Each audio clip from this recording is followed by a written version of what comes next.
add on to what she said, my mom is Nigerian, and so when she first came to this country and trying to look for a job, she found it like really hard to find one just because of her like hair. So she was pressured more into like relaxing it, just to like care for herself, just to like have money. And also, I have a personal story. My mom didn't relax my hair until I was like 8 years old. And like the only reason she did it was like I got a note from my teacher one day saying I looked unkept. Like, so that kind of like, it was kind of weird like that. But so, and then she was fired. I guess so. That's why your mom I said. mean, Okay. I don't think that's why I perm my hair. It's just like it's easier to take care of it because my natural hair is like African thick. Really, you can't run a comb through it. So. Okay. Thank you so much for sharing. In high school, my roommate, I went to boarding school, so I had a roommate for 4 years, and she was black. And freshman year, she came to school with like braids in and stuff. And then sophomore year, she came back and she had her natural hair.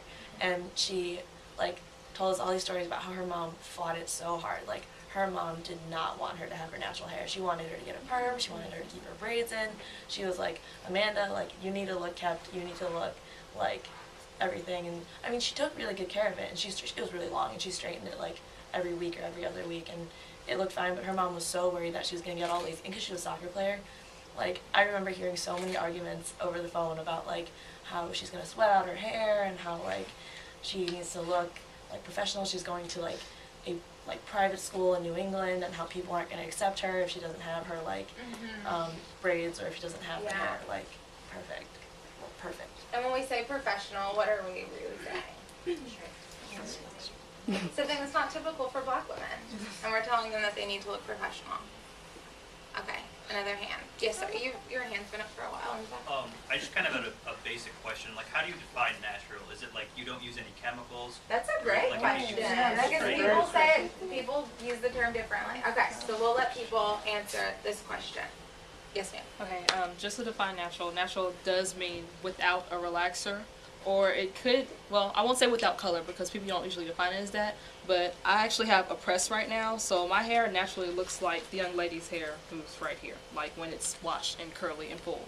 But through either a hot comb or a flat iron is more typical now, but my mother has had a comb on the stove, and literally, like you take your regular comb, but picture it as something metal, and when you heat it up, it gets really hot, and you pull it through your hair, and it becomes straight. And this is still considered natural, although it is straight, because I do not have any relaxers or chemicals in my hair. And then, before I get to you, there was it's not recent, it was a few months ago. Does anyone watch Tyra? I don't watch it, but I saw this. Don't judge me. No, but she wanted to wear her natural hair, but her natural hair still had a relaxer in it. But she defined it as natural because she wasn't wearing weave. And of course, you get to define terms for yourself. So, but I just wanted you all to know that people say it differently. People define it differently. Yes, ma'am. Yeah, I actually had 3 comments, but yeah, I think it's 2 different ways to wear your hair natural. There are some people who consider natural where you can still straighten your hair, but you're not using any chemicals, and there are some people who don't consider that natural. They consider your natural state, whatever that is, if it's curly or if it's kinky. If you're wearing it just like that, that's the only natural. So I think it just depends on how you define natural. But all the comments about, people having to perm their hair and feeling pressure, it makes me sad because I honestly never experienced anything like that, and I honestly did think that most of that was gone with like our parents. So it makes me sad that you, like the teacher said that you were unkept because her hair wasn't straightened. And then my third topic was, I think with natural hair, and a lot of reasons why a lot of women don't do it is because it's very hard to go from the perm to natural. Like your hair goes through that phase where they call like the perm, like it's like crack because it's so hard to like break it. But yeah, it's a very hard process to go from your hair being perm to decide I want to straighten my hair, because without the right upkeep, your hair will break off and your hair will fall out. Okay, your hand, and then you. Oh, I'm sorry. Then you. Your hand's been up for a while, or are you just stretching? No, hair doctor. Okay. Don't forget her. You're good. Okay. I was just going to tell a quick story. There was this girl in my women's studies class, and she's African American, but she was actually wanting to do a job, like doing the the visits, you know, that like when young kids come here and they like look tours and stuff. Okay, cool. Yeah.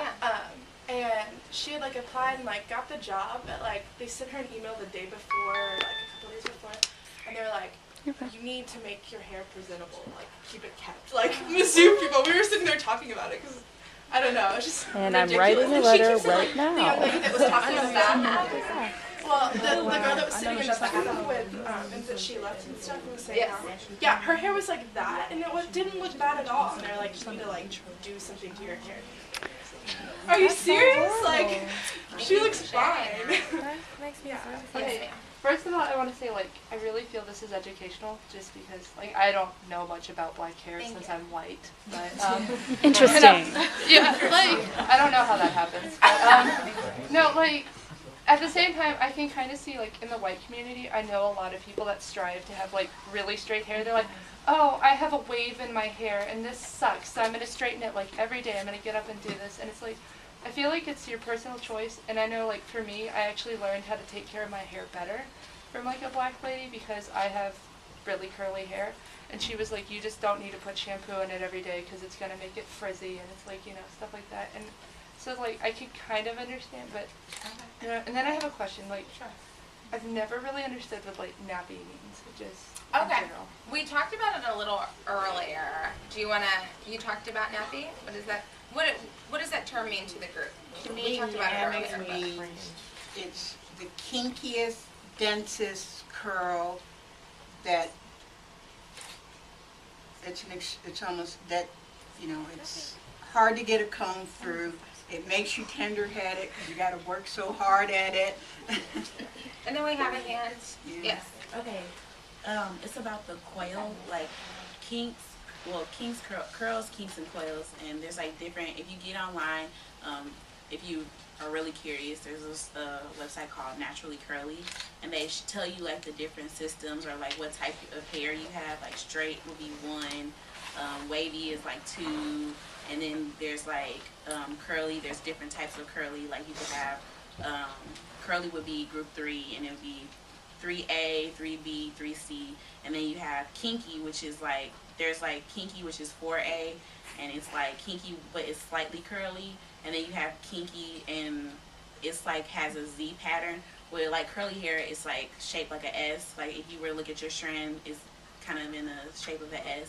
Whereas if you have kinky hair and it's really, when you pull it back together, it's kind of like in a zigzag with the Z pattern. So that's kind of like the difference.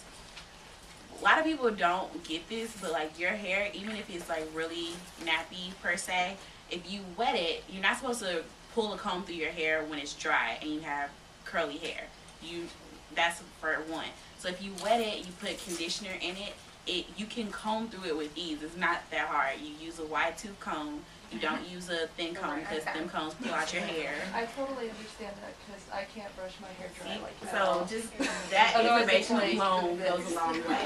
Like, And it's really not that hard. She does. Come here, let me show you the difference. Of course, her dad's white. This is her natural hair. Okay, no chemicals, nothing. And it's got that beautiful S wave that they tried. But she can't stand to comb her hair. This, it just draws up. Now, her hair actually goes all the way down to her back, if she would comb and brush it. So this is what you're seeing, this kind of two-step she's thing. like, wait a second. You know, she's well combed back. Okay. Thank you. Are you good on time? Are you okay? Oh, okay. So we need to wrap up. We need to do the drawing. Okay. Oh, you're fine. I just didn't know if you needed anything We from do me. need to wrap it up. One last comment? Well, never mind, because I wanted to talk about the word nappy in itself. I Correct. think that's such awesome. a Yeah, negative let's do it. word. I do Like too. to me, and this again may offend someone, but I compare the word nappy to using like the N word. Like it was used around the same time, and I think if we're going to describe our hair, we shouldn't be describing our hair in such a negative connotation. Like if your hair is kinky, it's kinky. It doesn't have to be nappy. Okay, so that term has a really negative history, right? The term nappy does. A lot of people have chosen to reclaim that term. Like the Bell Hooks book that we wanted to give away, Happy to be Nappy, it's a sense of reclaiming. But yeah, it does have a really negative history, which is why it becomes like an issue when people use it. Yeah, It- It depends on who can use it, right? Like, you can't reclaim it if your hair's never been called nappy. Yes, ma'am. It's the same thing like with dreadlocks.